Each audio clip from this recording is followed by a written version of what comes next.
Nearly 50 years before Snap-on was in business, Bonney Forge was a dominant player in the automotive tools industry. And for the decades that followed that, Snap-on had to battle with this titan to earn their place at the top of the market.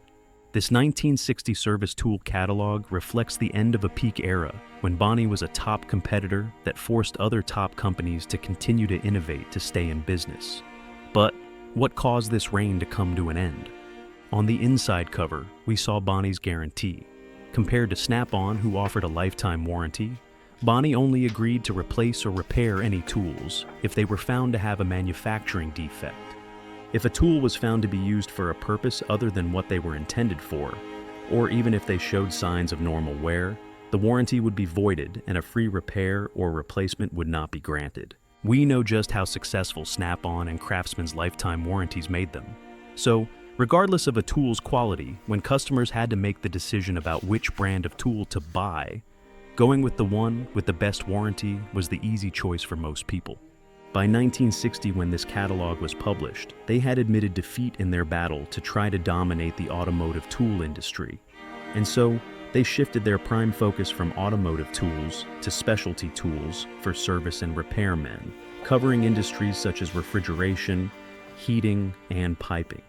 Although they were no longer a top automotive tool dealer in the space, they still offered an excellent selection of tools, which embodied many of the features that made them so great back in the day, most notably the quality of their steel and finishes. But by this time, they no longer branded their tools with some of their most notable trademarks, such as chrome vanadium or Zenil, which were most predominant in the 30s and 40s. They instead advertised them more generically as being made from the finest obtainable high-alloy steels, finished with nickel chrome plating, making note that these tools undergo the usual fine craftsmanship and finishing that have been their trademark for over 80 years. A few years later in 1964, Bonney's hand tool division was sold off to the Kelsey-Hayes Corp.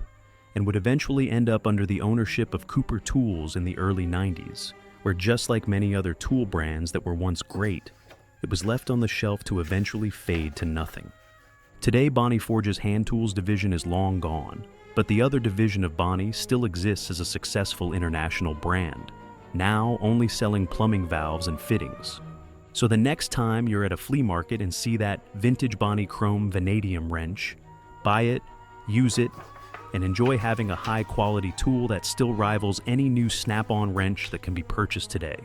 Thanks for watching. And if you enjoyed this video, please consider subscribing for more vintage tool history.